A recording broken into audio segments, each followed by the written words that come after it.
उत्तराखंड में तमाम भर्तियों पर जिस तरीके से गड़बड़झाला हुआ है, उनकी जांच की मॉनिटरिंग अब खुद प्रधानमंत्री नरेंद्र मोदी ने करनी शुरू कर दी है। भर्ती घोटाले से जुड़े तमाम महत्वपूर्ण नेताओं को दिल्ली तलब किया गया है और एक एक करके तमाम जो नेता हैं, मंत्री हैं, वो अपनी सफाई केंद्रीय नेतृत्व को देने लगे हैं। इस बीच दिल्ली में मेल मुलाकातों का सिलसिला भी तेज हो गया है। पूर्व मुख्यमंत्री त्रिवेंद्र सिंह रावत ने पहले जेपी नड्डा जो राष्ट्रीय अध्यक्ष हैं उनसे मुलाकात की और उसके बाद प्रधानमंत्री नरेंद्र मोदी से एक लंबी मुलाकात की है।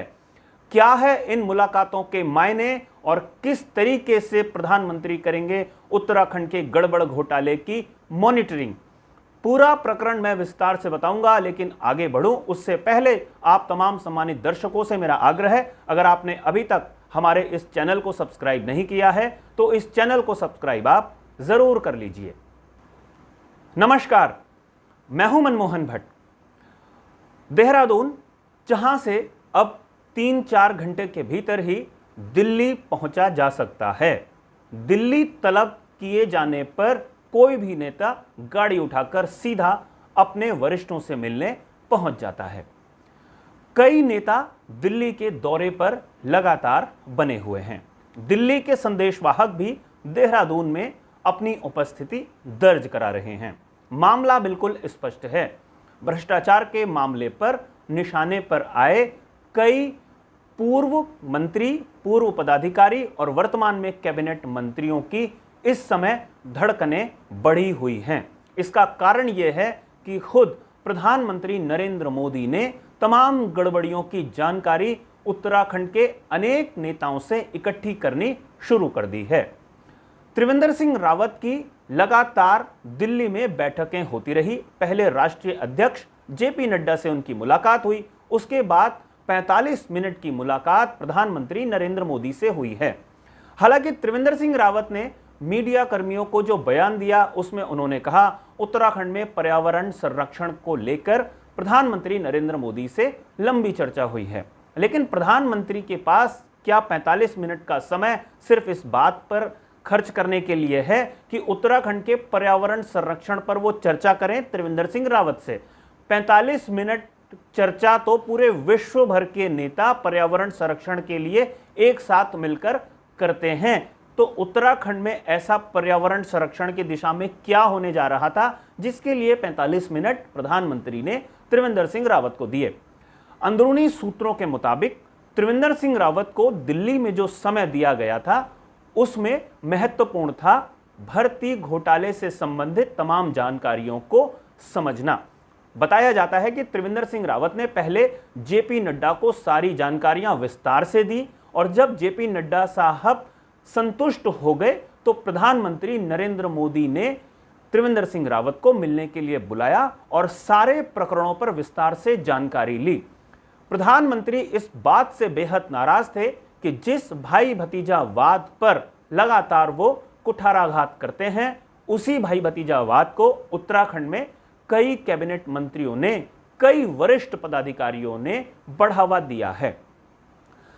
पूर्व मुख्यमंत्री त्रिवेंद्र सिंह रावत ने अपने समय में गड़बड़ियां नहीं होने देने का भी जिक्र किया और प्रधानमंत्री को अपडेट किया। ऐसा हमारा मानना है कि उन्होंने ये बात जरूर प्रधानमंत्री के सामने कही होंगी, क्योंकि एक पत्रावली अब सार्वजनिक मंच पर है जो विधानसभा में भर्तियां हुई हैं। जब वो फाइल मंजूरी के लिए मुख्यमंत्री त्रिवेंद्र सिंह रावत के पास गई थी, जब वो मुख्यमंत्री थे, तो त्रिवेंद्र सिंह रावत ने उस पर एक टिप्पणी की थी जिसमें उन्होंने कहा था कि तमाम भर्तियां आयोग के जरिए ही की जानी चाहिए, इसमें पारदर्शिता बनी रहनी चाहिए। यह बात त्रिवेंद्र सिंह रावत अब जोर देकर कह रहे हैं कि उन्होंने गड़बड़ घोटाले होने से रोकने की पूरी कोशिश की। लेकिन अब जहां पर उत्तराखंड अधीनस्थ सेवा चयन आयोग में गड़बड़ी का मामला है, विधानसभा में भर्तियों में गड़बड़ी का मामला है, उत्तराखंड पावर कॉरपोरेशन में असिस्टेंट इंजीनियर्स के पदों पर भर्ती में गड़बड़ियां हैं, वन आरक्षी के पदों पर जो भर्तियां हुई उसमें गड़बड़ियां पकड़ी गई हैं। इसके अलावा कई और ऐसे विभाग हैं, कई और ऐसी जगह हैं जहां पर भर्तियां हुई हैं और उनमें गड़बड़ियां या धांधलियां पकड़ी गई हैं। खबर है कि इन तमाम प्रकरणों की पत्रावलियों को अब तलब किया जाने लगा है और बताया यह जा रहा है कि ये तमाम जांचें अब प्रधानमंत्री की निगरानी में होंगी। यानी प्रधानमंत्री कभी भी किसी भी गड़बड़ घोटाले की प्रगति से संबंधित बात को पूछ सकते हैं और ये बात उन मंत्रियों, उन पदाधिकारियों के दिल की धड़कन बढ़ाने के लिए काफी है जो अपने अपने भविष्य को लेकर चिंतित हैं। कई लोगों की फाइलें प्रधानमंत्री कार्यालय तक भी पहुंच गई हैं। खबर है कि केंद्रीय नेतृत्व भारतीय जनता पार्टी का बहुत सख्त हो गया है और आने वाले समय में बेहद सख्त रुख दिखाने भी जा रहा है। कई मंत्रियों को दिल्ली तलब किया गया है, वो अपनी बात तमाम केंद्रीय नेताओं को बता रहे हैं कि उनके समय में या उनके जरिए या उन पर जो आरोप हैं गड़बड़ियां करने के, वो आखिर क्यों लग रहे हैं। तो यह देखना बहुत महत्वपूर्ण है कि आने वाले समय में किस तरीके की चर्चाएं और तेज होंगी।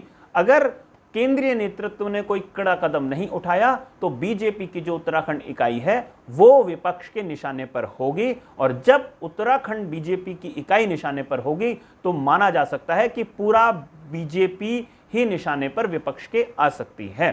तो ये देखना बहुत महत्वपूर्ण है कि जो मंत्री दिल्ली दौरे पर गए हैं वो वास्तव में अपनी बात समझाने में कामयाब हो जाएंगे आला कमान को, या आला कमान उनके खिलाफ कोई बड़ा एक्शन ले सकता है।